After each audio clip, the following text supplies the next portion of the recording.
Good Friday afternoon, everyone.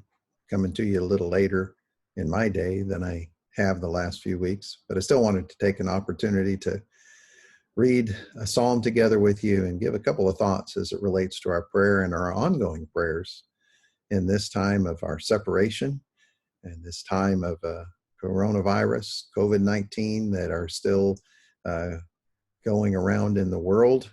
We're reading the news and the stats every day and seeing that there are so many who are suffering and dying from it, and so many who are confused as what to do.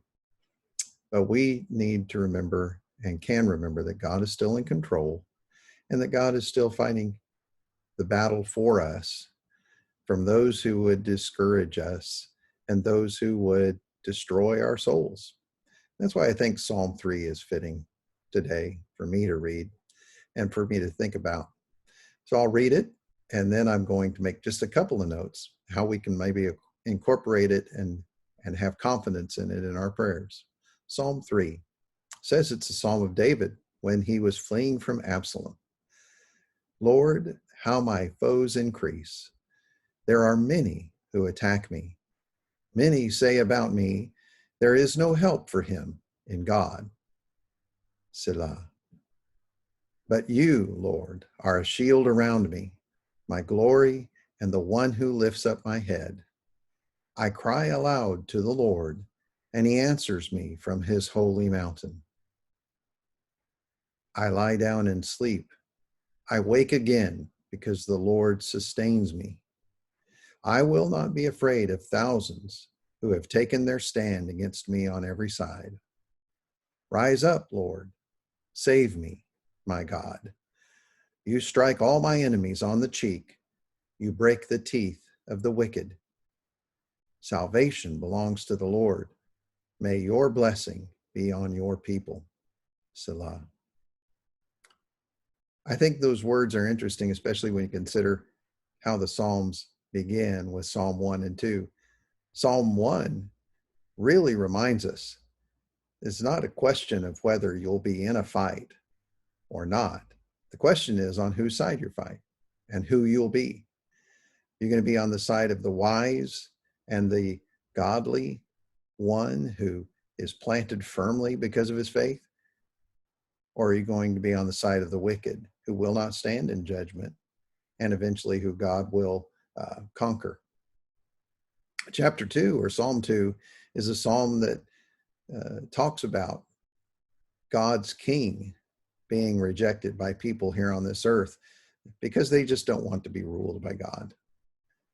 And it's clear that that king is the one who's ultimately Jesus, because Peter quotes this psalm later and says David wrote it, talking about the one who would come and be God's true anointed.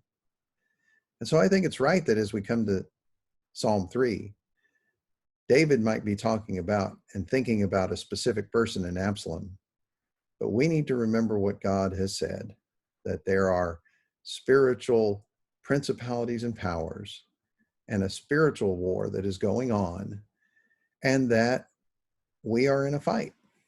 And so these words that might seem drastic and might seem fierce in rising up and slapping enemies and breaking their teeth, God's giving us words by which we can remember he is fighting a battle for us.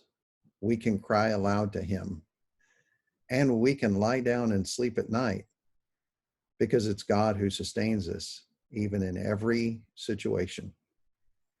We owe our breath to him. He is the one who is aware of us and every hair on our heads, even as they get longer and grow crazier over the last 8 weeks. This is a psalm where we get a song that we're singing lately. You are a shield about me, my glory, and the one who lifts my head. The shield we see is a word picture. In the New Testament, we talk about the armor of God, but we need to remember that it's not a specific thing that God uses to protect us. It's God himself. And that's why we can go to him in prayer. And these are words that we can use to go to him strongly in prayer to help, to ask his help to protect our souls. Because those principalities and powers are trying to take the most precious thing that we do have, and that is our soul, and cause us to doubt in God's love and in the life that we are experiencing here, and anything that might be calming and anything that might be a habit is called up in question when we go through times like this. But remember and pray. Salvation belongs to the Lord, and may your blessing be on your people. Victory belongs to him, and he will listen to us so that we can express with David not to be afraid of the enemies.